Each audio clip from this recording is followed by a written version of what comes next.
नमस्कार दोस्तों, स्वागत है आपका आज के मुख्य समाचार में, जिसमें बिग ब्रेकिंग न्यूज में सबसे पहली और बड़ी खबर में आपको बताएंगे कि गुजरात इलेक्शन से पहले बीजेपी को झटका, कांग्रेस में शामिल हुए पूर्व विधायक बालकृष्ण पटेल। दूसरी ब्रेकिंग न्यूज में जिक्र होगा कि गुजरात इलेक्शन में भाजपा के खिलाफ सत्याग्रह पर बैठे बेरोजगार युवा और काली दिवाली मनाई, दिवाली पर काले दिए रखकर जताया भाजपा के खिलाफ विरोध। तीसरी बड़ी खबर में जिक्र होगा कि कांग्रेस के गढ़ में सेंध लगाना भाजपा के लिए नामुमकिन, 3 चुनाव से यहां पर हार रही भाजपा और इस बार भी होगा वही हाल। चौथी बड़ी खबर में जिक्र होगा कि दिवाली के बाद हिमाचल प्रदेश इलेक्शन में लगेगा सियासी जमावड़ा, मोदी, केजरीवाल और राहुल गांधी भरेंगे यहां पर हुंकार। और इसी के साथ आपको बताएंगे कि सितरंग चक्रवात से निपटने के लिए बंगाल सरकार तैयार, लोगों को सुरक्षित जगह पर कर दिया गया है शिफ्ट। दोस्तों, हर एक खबर की गहराई में आपको ले जाएंगे, लेकिन उससे पहले अगर आपको भी ऐसा लगता है कि हिमाचल प्रदेश और गुजरात के चुनाव में सरकार का बदलना तय है और भाजपा को नुकसान होना तय है, तो वीडियो को लाइक, चैनल को सब्सक्राइब और बेल आइकन जरूर दबाइएगा। दोस्तों, रुक करते हैं सबसे पहली और बड़ी ब्रेकिंग न्यूज की तरफ। गुजरात इलेक्शन से पहले बीजेपी को झटका, कांग्रेस में शामिल हुए पूर्व विधायक बालकृष्ण पटेल। जी हां दोस्तों, आपको बता दें कि गुजरात विधानसभा इलेक्शन को लेकर कांग्रेस और बीजेपी ने तैयारी शुरू कर दी है और इसी बीच बीजेपी नेता बालकृष्ण पटेल रविवार को कांग्रेस में शामिल हो गए।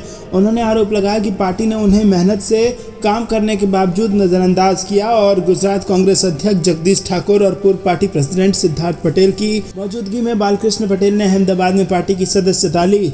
बालकृष्ण वडोदरा जिले की दभोई सीट से बीजेपी के टिकट पर 2012 में चुनाव जीते थे और दिलचस्प ये है कि उन्होंने सिद्धार्थ पटेल को ही 2012 के विधानसभा चुनाव में हराया था। दोस्तों, रुक करते हैं अगली न्यूज की तरफ। गुजरात में सत्याग्रह कर रहे युवा बेरोजगारों ने मनाई काली दिवाली, छोटी दिवाली पर काले दिए रखकर जताया भाजपा का विरोध। जी हां दोस्तों, गुजरात में सत्याग्रह कर रहे हैं युवा बेरोजगार। तो दोस्तों, गुजरात में एक के बाद एक भाजपा को कई झटके लगते जा रहे हैं। रुक करते हैं अगली बड़ी खबर की तरफ। कांग्रेस के गढ़ में सेंध लगाना भाजपा के लिए नहीं आसान, 3 चुनाव से यहां हार रही है भाजपा और इस बार भी होगी वही हालत। जी हां दोस्तों, गुजरात की महुधा सीट पर कांग्रेस हमेशा भारतीय जनता पार्टी के लिए चुनौती पेश करती रही है। बीते 2 चुनाव से क्षेत्र पर कांग्रेस का ही कब्जा है। हालांकि इस बार केवल भाजपा ही नहीं बल्कि आम आदमी पार्टी भी यहां दम भरती नजर आएगी। सीट पर शहरी क्षेत्र का वर्चस्व ज्यादा है, लेकिन ग्रामीण वोटर भी अहम भूमिका निभा सकते हैं। साल 2017 विधानसभा चुनाव में कांग्रेस प्रत्याशी इंद्रजीत सिंह नटवर सिंह परमार ने 78,006 वोट हासिल कर जीत दर्ज की थी। उन्होंने भाजपा के भरत सिंह राय सिंह भाई परमार को 13,000 से ज्यादा वोट से हराया था। रुक करते हैं अगली बड़ी खबर की तरफ। दिवाली के बाद हिमाचल प्रदेश में लगेगा सियासी जमावड़ा, मोदी, केजरीवाल और राहुल गांधी भरेंगे चुनावी हुंकार। जी हां दोस्तों, हिमाचल प्रदेश में निर्वाचन आयोग द्वारा चुनाव की तारीखों के ऐलान के साथ ही राजनीतिक पार्टियों ने भी कमर कस ली है। दिवाली के बाद हिमाचल प्रदेश में सियासी जमावड़ा लगने वाला है और भाजपा, कांग्रेस, आम आदमी पार्टी सहित क्षेत्र दल भी फुल एक्शन मोड में हिमाचल प्रदेश के असेंबली इलेक्शन में आ सकते हैं और भाजपा के 40 स्टार प्रचारकों की लिस्ट को कड़ी टक्कर देने के लिए कांग्रेस ने भी 40 स्टार प्रचारकों की लिस्ट जारी कर दी है। और चौंकाने वाली बात यह है कि हिमाचल प्रदेश इलेक्शन में आम आदमी पार्टी के 20 स्टार प्रचारकों की सूची जारी हुई है, तो सीपीएम के 25 कद्दावर नेता भी हुंकार भरते हुए नजर आएंगे। रुक करते हैं अगली बड़ी खबर की तरफ। सितरंग साइक्लोन से निपटने के लिए बंगाल सरकार तैयार, लोगों को सुरक्षित जगह पर किया गया शिफ्ट। जी हां दोस्तों, पश्चिम बंगाल सरकार ने सितरंग चक्रवात के प्रभाव से होने वाले संभावित नुकसान से बचने के लिए सभी एहतियाती कदम उठाए हैं और इसमें लोगों को सुरक्षित स्थानों पर पहुंचाना, शिविरों में राहत सामग्री की आपूर्ति शामिल है। एक वरिष्ठ अधिकारी ने सोमवार को ये जानकारी दी है। उन्होंने कहा कि आपदा प्रबंधन विभाग की कई टीमों के साथ एसडीआरएफ और एनडीआरएफ के जवानों को राज्य के तटीय इलाकों में तैनात किया गया है। एक वरिष्ठ अधिकारी ने पीटीआई से कहा कि पर्यटकों और मछुआरों को समुद्र में नहीं जाने दिया जा रहा है और राज्य आपदा मोचन बल और राष्ट्रीय आपदा मोचन बल के जवानों के साथ पुलिस की विशेष टीमों को तैनात कर दिया गया है। हम कोई जोखिम नहीं उठाना चाहते। रुक करते हैं अगली बड़ी खबर की तरफ। बड़ी खुशखबरी, बिहार सरकार का बड़ा ऐलान, प्रत्येक किसान परिवार को मिलेंगे 3500 रुपये। जी हाँ दोस्तों, बिहार सरकार ने किसानों को दिवाली और छठ का गिफ्ट दिया है। राज्य के मुख्यमंत्री नीतीश कुमार ने इस वर्ष सूखे का सामना कर रहे जिले के प्रत्येक किसान परिवार को 3500 रुपये देने का फैसला किया। सरकार के आदेश के मुताबिक किसानों के खाते में यह राशि छठ त्योहार से पहले भेज दी जाएगी। नीतीश कुमार के ऑफिशियल ट्विटर हैंडल पर साझा जानकारी के मुताबिक राज्य के 11 सूखाग्रस्त जिलों के 96 प्रखंडों के 937 पंचायतों के 7,881 राजस्व ग्रामों एवं इसके अंतर्गत आने वाले सभी गांव, टोलों तथा बसावटों के सभी प्रभावित परिवारों को विशेष सहायता के रूप में 3500 रुपये उनके बैंक खाते में ट्रांसफर की जा रही है। कोई भी प्रभावित परिवार छूटे नहीं, अधिकारियों को इसका ध्यान रखने को कहा गया है। तो दोस्तों, ये बड़ा कदम उठाया गया है बिहार की सरकार द्वारा। रुक करते हैं अगली बड़ी खबर की तरफ। गोपालगंज उपचुनाव में कांटे का मुकाबला होने के आसार, आमने सामने बीजेपी और आरजेडी। जी हाँ दोस्तों, बिहार में गोपालगंज विधानसभा सीट पर 3 नवंबर को होने वाले उपचुनाव में कड़ा मुकाबला होने के आसार है। भारतीय जनता पार्टी की इस सीट को बरकरार रखने के लिए हर संभव प्रयास कर रही है। और वहीं आपको बता दें कि सत्ताधारी महागठबंधन का सबसे बड़ा घटक दल आरजेडी बीजेपी को टक्कर देने में कोई कसर नहीं छोड़ रहा है। राष्ट्रीय जनता दल के प्रमुख लालू यादव के गृह जिले की इस सीट पर वर्ष 2005 से बीजेपी का कब्जा है और बीजेपी ने इस बार कुसुम देवी को टिकट दिया है, जो करीब 1.5 दशक से इस सीट से जीतते रहे हैं। दोस्तों, रुक करते हैं अगली बड़ी खबर की तरफ। सिंदे खेमे के 22 विधायक नाखुश, बीजेपी में होंगे शामिल, उद्धव गुट की शिवसेना का बड़ा दावा। जी हाँ दोस्तों, उद्धव ठाकरे के नेतृत्व वाले शिवसेना धड़े ने अपने मुखपत्र सामना में दावा किया है कि एकनाथ शिंदे के नेतृत्व वाली सेना के 40 में से 22 विधायक जल्द ही बीजेपी में शामिल होंगे। शिवसेना ने अपने साप्ताहिक कॉलम में दावा किया है कि महाराष्ट्र के मुख्यमंत्री एकनाथ शिंदे बीजेपी की अस्थायी व्यवस्था है और शिंदे गुट के अधिकांश विधायक नाराज चल रहे हैं। दोस्तों, आपको बता दें कि रिपोर्ट के मुताबिक शिवसेना ने अपने मुखपत्र सामना में अपने रोक-टोक कॉलम में लिखा है कि अब हर कोई समझ गया है कि मुख्यमंत्री की उनकी वर्दी कभी भी उतार दी जाएगी। शिंदे के ग्रुप को अंधेरी पूर्व उपचुनाव में एक उम्मीदवार खड़ा करना चाहिए था, लेकिन वो बीजेपी थी जिसने इसे टाल दिया। दोस्तों, रुक करते हैं अगली बड़ी खबर की तरफ। तेलंगाना में मुनुगोडे उपचुनाव से पहले बीजेपी को एक और झटका, पूर्व सांसद ने छोड़ी पार्टी, टीआरएस में होंगे शामिल। जी हाँ दोस्तों, तेलंगाना में मुनुगोडे उपचुनाव से पहले बीजेपी को एक और बड़ा झटका लगा है। पार्टी नेता और पूर्व राज्यसभा सांसद रापोलू आनंद भास्कर ने बीजेपी छोड़ने का ऐलान कर दिया है और उन्होंने सीएम के चंद्रशेखर राव से मुलाकात के बाद टीआरएस में शामिल होने का संकेत दिया है और उनके 1-2 दिन में सत्तारूढ़ दल में शामिल होने की संभावना है। भास्कर ने केसीआर से मुलाकात के बाद कहा है कि वो बीजेपी से इस्तीफा दे रहे हैं और टीआरएस में शामिल होने के इच्छुक हैं। भास्कर 2012 और 2018 के बीच राज्यसभा के सदस्य रह चुके हैं और पद्मशाली समुदाय के एक प्रमुख नेता और वरिष्ठ पत्रकार भास्कर ने कहा है कि वो केंद्र में सरकार की जन विरोधी नीतियों के कारण बीजेपी से इस्तीफा दे रहे हैं। उन्होंने हथकरघा क्षेत्र के विकास और राज्य में बुनकरों के कल्याण के लिए कई उपाय करने के लिए मुख्यमंत्री की प्रशंसा की है। दोस्तों, आपको बता दें कि उन्होंने केंद्र की बीजेपी सरकार द्वारा हथकरघा और वस्त्रों पर जीएसटी लगाए जाने पर भी नाराजगी व्यक्त की है और इसे क्षेत्र को कमजोर करने का प्रयास बताया। भास्कर ने आशा व्यक्त की है कि केसीआर भारत राष्ट्र समिति के माध्यम से राष्ट्रीय राजनीति में महत्वपूर्ण भूमिका निभाएंगे, जो टीआरएस द्वारा अपनाया गया नया नाम है। दोस्तों, रुक करते हैं अगली बड़ी खबर की तरफ। गुजरात इलेक्शन से पहले बीजेपी को झटका, पूर्व एमएलए बालकृष्ण कांग्रेस में हो गए शामिल, बोले पार्टी ने कर दिया था दरकिनार। जी हाँ दोस्तों, गुजरात विधानसभा इलेक्शन से पहले कांग्रेस में शामिल हुए पूर्व बीजेपी विधायक ने दावा किया कि बीजेपी में उनको दरकिनार कर दिया गया था।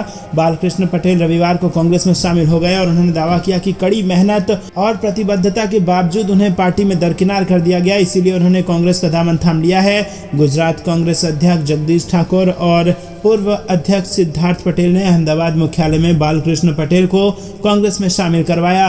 बालकृष्ण पटेल ने बीजेपी विधायक के रूप में 2012 और 2017 के बीच वडोदरा जिले की दभोई सीट का प्रतिनिधित्व किया था और अब ये कांग्रेस में शामिल हो गए हैं। रुक करते हैं अगली बड़ी खबर की तरफ। गुजरात सरकार से खफा इलेक्शन कमीशन, इलेक्शन से पहले अचानक मुख्य सचिव डीजीपी के तबादलों पर सफाई मांगी। जी हाँ दोस्तों, आपको बता दें कि गुजरात में अब कुछ ही दिनों में विधानसभा इलेक्शन की डेट्स की घोषणा हो सकती है और चुनाव आयोग के आदेश अनुसार गुजरात सरकार ने अधिकारियों और कर्मचारियों के तबादले के संबंध में दिशा निर्देशों के अनुसार रिपोर्ट चुनाव आयोग को नहीं भेजी। चुनाव आयोग ने नोटिस देकर मुख्य सचिव और डीजीपी से स्पष्टीकरण मांगा है। 2 बार पत्र लिखने के बाद भी गुजरात सरकार ने आयोग को रिपोर्ट नहीं भेजी थी और आयोग ने नोटिस देकर तबादले की रिपोर्ट और समय सीमा में रिपोर्ट न भेजने का स्पष्टीकरण मांगा है। दोस्तों, रुक करते हैं अगली ब्रेकिंग न्यूज की तरफ। कांग्रेस की भारत जोड़ो यात्रा में शामिल होंगे शरद पवार, बोले समाज में सौहार्द लाने की हो रही है कोशिश। जी हाँ दोस्तों, राष्ट्रवादी कांग्रेस पार्टी के अध्यक्ष शरद पवार ने रविवार को कहा कि कांग्रेस कांग्रेस की भारत जोड़ो यात्रा जब महाराष्ट्र में प्रवेश करेगी तो वो इसमें भाग लेंगे, क्योंकि इसके माध्यम से समाज में सौहार्द लाने का प्रयास किया जा रहा है। पवार ने यहां संवाददाताओं से कहा कि प्रदेश कांग्रेस के नेता अशोक चव्हाण और बाला साहेब थोराट ने उनसे मुलाकात की थी और भारत जोड़ो यात्रा जब 7 नवंबर को राज्य में आएगी तो उसमें शामिल होने के लिए निमंत्रण दिया था। कांग्रेस की भारत जोड़ो यात्रा 7 सितंबर को तमिलनाडु के कन्याकुमारी से शुरू हुई थी और ये 150 दिन में 3570 किलोमीटर की दूरी तय करेगी। दोस्तों, रुक करते हैं अगली बड़ी खबर की तरफ। भारत जोड़ो यात्रा की तेलंगाना में हो चुकी है एंट्री। प्रियंका गांधी का बयान, बोली जन सैलाब ने दिखाया कि भारत जोड़ो यात्रा का जत्था विशाल होता जा रहा है। जी हाँ दोस्तों, कांग्रेस की भारत जोड़ो यात्रा ने कर्नाटक चरण पूरा करने के बाद रविवार को तेलंगाना में प्रवेश कर लिया और इस दौरान कांग्रेस की तेलंगाना इकाई के नेताओं ने तेलंगाना कर्नाटक सीमा पर भारत यात्रियों का भव्य स्वागत किया। कांग्रेस महासचिव प्रियंका गांधी ने भारत जोड़ो यात्रा का एक वीडियो ट्वीट कर कहा कि तमिलनाडु, केरल, आंध्र प्रदेश और कर्नाटक में भारत जोड़ो यात्रा के दौरान उमड़े जनसैलाब ने दिखा दिया है कि भारत जोड़ो का जत्था दिन पर दिन विशाल होता जा रहा है और जनता के इस अपार समर्थन से साफ है कि भारत जोड़ो के आह्वान और उन्नति के संकल्प को जनता बदलाव के विकल्प के रूप में देख रही है। दोस्तों, रुक करते हैं अगली बिग ब्रेकिंग न्यूज की तरफ। सोनिया गांधी से संजय दत्त तक हिमाचल प्रदेश इलेक्शन के लिए कांग्रेस ने 40 नेताओं को बनाया स्टार प्रचारक। जी दोस्तों, कांग्रेस ने हिमाचल प्रदेश विधानसभा चुनाव के लिए अपने स्टार प्रचारकों की लिस्ट शनिवार को जारी कर दी है और इस लिस्ट के जारी होने के बाद जल्द ही निवर्तमान अध्यक्ष सोनिया गांधी, पार्टी के नए चुने गए अध्यक्ष मल्लिकार्जुन खड़गे और सांसद राहुल गांधी, पार्टी नेता प्रियंका गांधी वाड्रा समेत 40 नेता हिमाचल में चुनावी सभाएं करते नजर आएंगे और इसमें संजय दत्त भी आपको कांग्रेस के लिए इलेक्शन कैंपेन करते हुए नजर आएंगे। दोस्तों, रुक करते हैं अगली बड़ी खबर की तरफ। मल्लिकार्जुन खड़गे के पदभार ग्रहण में शामिल होंगे राहुल गांधी। दिवाली के लिए थमी भारत जोड़ो यात्रा 27 अक्टूबर से फिर होगी शुरू। जी हाँ दोस्तों, दिवाली के लिए भारत जोड़ो यात्रा को विराम दिए जाने के बाद राहुल गांधी बुधवार को कांग्रेस के नवनिर्वाचित अध्यक्ष के रूप में मल्लिकार्जुन खड़गे के पदभार ग्रहण समारोह में शामिल होंगे। उसके बाद भारत जोड़ो यात्रा 27 अक्टूबर को तेलंगाना के महबूब नगर जिले से फिर से शुरू हो जाएगी। दोस्तों, अगली ब्रेकिंग न्यूज गुजरात से। कांग्रेस का वादा, हमारी सरकार सत्ता में आई तो 15 लाख संविदा कर्मियों को मिलेगी नियमित सरकारी नौकरियां। जी हाँ दोस्तों, कांग्रेस नेता हिम्मत सिंह पटेल ने कहा कि हमारी पार्टी अगर गुजरात में सत्ता में आई तो करीब 5 लाख संविदा और 10 लाख आउटसोर्स कर्मचारियों को नियमित करेगी और उन्होंने ये भी कहा कि सत्तारूढ़ भाजपा द्वारा इन युवाओं का शोषण किया जा रहा है। रुक करते हैं अगली ब्रेकिंग न्यूज की तरफ। घृणा फैला रही है भाजपा और आरएसएस, राहुल गांधी ने दिया यह बयान। जी हाँ दोस्तों, उन्होंने कहा कि यात्रा भाजपा आरएसएस की विचारधारा घृणा एवं हिंसा के खिलाफ है। राहुल गांधी ने आरोप लगाया कि आज 2 भारत अस्तित्व में है, पहला चुनिंदा लोगों और देश के अमीरों का और दूसरा लाखों युवाओं, किसानों, कर्मचारियों और छोटे कारोबारियों का देश है। और इसी के साथ भारत जोड़ो यात्रा में घृणा और नफरत से लड़ने के अपने लक्ष्य को राहुल गांधी ने फिर से दोहराया। अगली ब्रेकिंग न्यूज गुजरात से। गुजरात इलेक्शन 2022, बीजेपी नेता ने आम आदमी पार्टी को बताया वोट कटवा तो अमित शाह ने दिया मैसेज, हल्के में लेने की गलती मत करो। पूरी बैठक में रहा आम आदमी पार्टी पर ही फोकस। जी हाँ दोस्तों, गुजरात में होने वाले विधानसभा चुनाव के लिए सभी राजनीतिक दल अपनी अपनी रणनीतिक तैयारी करने में जुटे हुए हैं। एक तरफ सत्ताधारी दल बीजेपी प्रदेश में एक बार फिर सरकार बनाने की कोशिश में जुटी है तो दूसरी तरफ प्रमुख विपक्षी दल कांग्रेस के अलावा अरविंद केजरीवाल के नेतृत्व में आम आदमी पार्टी पूरे दमखम से चुनावी मैदान में उतरने जा रही है। पंजाब चुनाव में ऐतिहासिक जीत दर्ज करने के बाद से ही आम आदमी पार्टी का फोकस गुजरात पर रहा है और ऐसे में भाजपा भी आम आदमी पार्टी की चुनौती को नजरअंदाज नहीं कर रही। यही वजह है कि अहमदाबाद में गृह मंत्री अमित शाह के आवास पर हुई बैठक में आम आदमी पार्टी पर पूरा फोकस रहा। दोस्तों, रुक करते हैं अगली ब्रेकिंग न्यूज की तरफ, जिसमें आपको बता दें कि कानपुर प्रयागराज के बीच मालगाड़ी के 29 कोच पटरी से उतरे। दिल्ली हावड़ा ट्रैक बंद, 36 से ज्यादा ट्रेनों की रफ्तार थमी। जी हाँ दोस्तों, प्रयागराज और कानपुर के बीच स्थित फतेहपुर जिले के रामवा स्टेशन के पास रविवार सुबह 10:30 बजे मालगाड़ी के 29 डब्बे पटरी से उतर गए और इससे हावड़ा दिल्ली रेल रूट पूरी तरह बंद हो गया है। इसके चलते वंदे भारत समेत 36 से ज्यादा ट्रेनें फंसी हुई हैं और प्रयागराज से DRM समेत रेलवे की टेक्निकल टीम मौके पर काम कर रही है। मालगाड़ी के वैगन को ट्रैक से हटाकर रूट को क्लियर किया जा रहा है। दोस्तों रुक करते हैं अगली ब्रेकिंग न्यूज की तरफ। भारत जोड़ो यात्रा में राहुल गांधी ने कहा सालाना 2 करोड़ रोजगार दो। जी हाँ दोस्तों, भारत जोड़ो यात्रा की अगुवाई कर रहे राहुल गांधी ने कर्नाटक में एक जनसभा को संबोधित करते हुए नरेंद्र मोदी सरकार से कहा कि वह सालाना 2 करोड़ रोजगार देने का वादा पूरा करे। यह ऐसे समय कहा गया जब केंद्र सरकार ने 75,000 नौकरियां देने का वादा किया है। दोस्तों रुक करते हैं अगली ब्रेकिंग न्यूज की तरफ। संबित पात्रा पब्लिक सर्वेंट हैं या बीजेपी के राष्ट्रीय प्रवक्ता, 2 पद कैसे मिले? आम आदमी पार्टी नेता आतिशी ने दागा सवाल। जी हाँ दोस्तों, आपको बता दें आम आदमी पार्टी नेता आतिशी ने बीजेपी के राष्ट्रीय प्रवक्ता संबित पात्रा को लेकर बड़ा सवाल उठाया। उन्होंने पूछा है कि एक ही व्यक्ति सरकारी कर्मचारी और किसी राजनीतिक पार्टी का राष्ट्रीय प्रवक्ता कैसे हो सकता है। सर्विस रूल के मुताबिक पब्लिक सर्वेंट किसी दल से नहीं जुड़ा हो सकता है और संबित पात्रा पब्लिक सर्वेंट होते हुए बीजेपी के राष्ट्रीय प्रवक्ता बने हुए हैं। इन्हें 2 पद कैसे मिले हुए हैं? दोस्तों रुक करते हैं अगली बड़ी खबर की तरफ। जनता महंगाई से परेशान, केजरीवाल बोले लोगों को मुफ्त शिक्षा और बिजली मिलनी चाहिए, नेताओं को भी कई सुविधाएं फ्री मिलती हैं। जी हाँ दोस्तों, अरविंद केजरीवाल ने साफ तौर पर कहा है कि लोगों को मुफ्त शिक्षा और बिजली मिलनी चाहिए और इसके साथ ही उन्होंने कहा कि नेताओं को मुफ्त में बहुत सारी चीज़ें मिलती हैं। केंद्र की भाजपा सरकार पर निशाना साधते हुए उन्होंने कहा कि कितने लोगों के कर्ज माफ़ कर दिए गए। देश में रेवड़ी कल्चर को लेकर पॉलिटिक्स जारी है। प्रधानमंत्री नरेंद्र मोदी ने एक बार फिर से शनिवार को रेवड़ी कल्चर को बढ़ावा देने वाले लोगों पर प्रहार किया था और दावा किया था कि कुछ लोग अब इसके खिलाफ कमर कस रहे हैं और अब इसी को लेकर अरविंद केजरीवाल का भी ये बयान सामने आ गया। केजरीवाल ने साफ तौर पर कहा कि लोगों को ये फ्री मिलनी ही चाहिए, नेताओं को भी ये सब फ्री में मिलता है। दोस्तों रुक करते हैं अगली बड़ी खबर की तरफ। रात में भाजपा के खिलाफ भारी आक्रोश, कांग्रेस ने आम आदमी पार्टी और AIMIM को बीजेपी की टीम बी बताया। जी हाँ दोस्तों, आपको बता दें कांग्रेस ने शुक्रवार को दावा किया कि गुजरात में भाजपा के खिलाफ भारी आक्रोश है, जिस कारण प्रधानमंत्री नरेंद्र मोदी राज्य का लगातार दौरा कर रहे हैं। पार्टी के गुजरात प्रभारी रघु शर्मा ने कटाक्ष करते हुए कहा कि प्रधानमंत्री को गुजरात में अपने कैंप कार्यालय खोल लेना चाहिए। उन्होंने संवाददाताओं से बातचीत में यह दावा भी किया कि गुजरात में आम आदमी पार्टी और ऑल इंडिया मजलिस इत्तेहादुल मुस्लिमीन का आधार नहीं है तथा दोनों भाजपा की बी टीम के तौर पर काम कर रही हैं। शर्मा ने गुजरात के अपने आदिवासी विधायक अनंत पटेल पर हमले का विषय उठाया और आरोप लगाया कि यह हमला भाजपा की गुजरात इकाई के अध्यक्ष CR पाटिल के इशारे पर हुआ है। तो दोस्तों, क्या आदिवासियों पर जो हमला हुआ है उससे भाजपा को बड़ा नुकसान होगा और क्या आपको भी ऐसा लगता है कि AIMIM और आम आदमी पार्टी भाजपा की बी टीम है? आपको क्या कुछ लगता है कमेंट में जरूर बताइए। वीडियो लाइक करना मत भूलिएगा। रुक करते हैं अगली बड़ी खबर की तरफ। PM मोदी के सामने से पुजारी को हटाते हुए व्यक्ति का वीडियो हो गया वायरल। कांग्रेस बोली भावनाएं समझिए, कैमरा जीवी की। जी हाँ दोस्तों, फोटो खिंचवाने के चक्कर में पंडित को ही आगे बढ़ा दिया हाथ पकड़ के। जी हाँ दोस्तों, प्रधानमंत्री मोदी शुक्रवार को यानी कि 21 अक्टूबर को छठवीं बार बाबा केदारनाथ के दर्शन करने पहुंचे थे।